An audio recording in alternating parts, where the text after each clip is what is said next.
Bismillahirrahmanirrahim. Boldum giryana. Yazığım yad edip, yüzüm hak edip, seher naliş bilen boldum giryana. Dideden yaş dökip, sinem çek edip, telbedip özümni urdum her yana. Gönlümni geçirdim cümle cahandan, ne cahandan bil ki el üzdüm candan. Hazardan İsa'dan, Şah-ı Merdan'dan, himmet istep baktım suyu asmana. Asmanın yüzünden köhkeşan uçtu, nagihan üç ara nazarım düştü.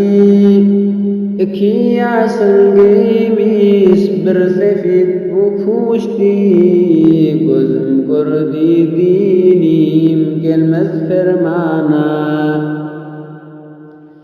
Biri gelip elin göksüme urdu, bir tığ bilen yüreğim yardı.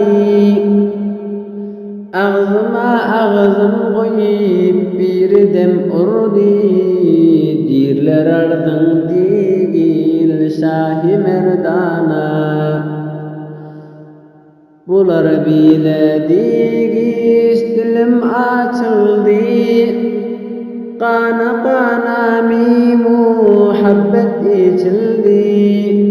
Gönlüme yetti jor sual geçildi, dedim ruhsat bolsa gelsin zabana.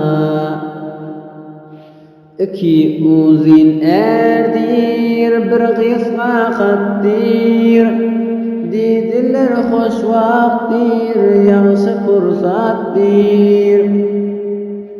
Sözün bolsa sor dediler ruhsattir, gönle gelin sözün getir beyana.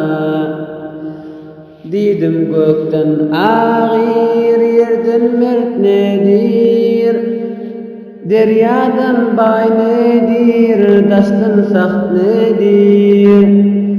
Ottan yakıcı rak, bozdan sert nedir, zeherden acı rak nedir bu cana. Yalan töhmet ağır bolar asmandan, qaharsız yağışı sölgindir cahandan.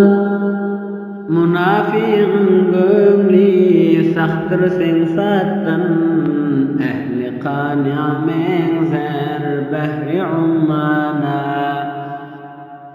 Cebret guci sultan yakıcı közden, bakilden dilesen savuktur buzdan.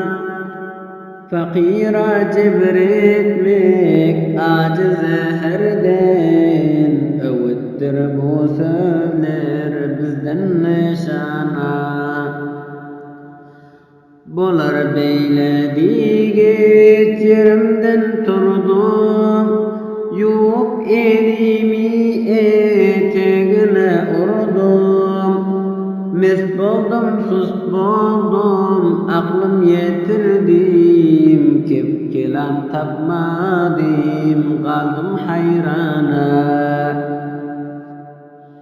Dediler üç kişi bolduk ustadim, daim dastan bolar alımda adim. Mahdum guli vaktir iste muradin, bu sırrı akma açar ya bir divana. Mahdum guli vaktir iste muradin, bu sırrı akma açar ya bir divana. Bu sırrı akma açar ya bir divana. Ve minallahi tevfik.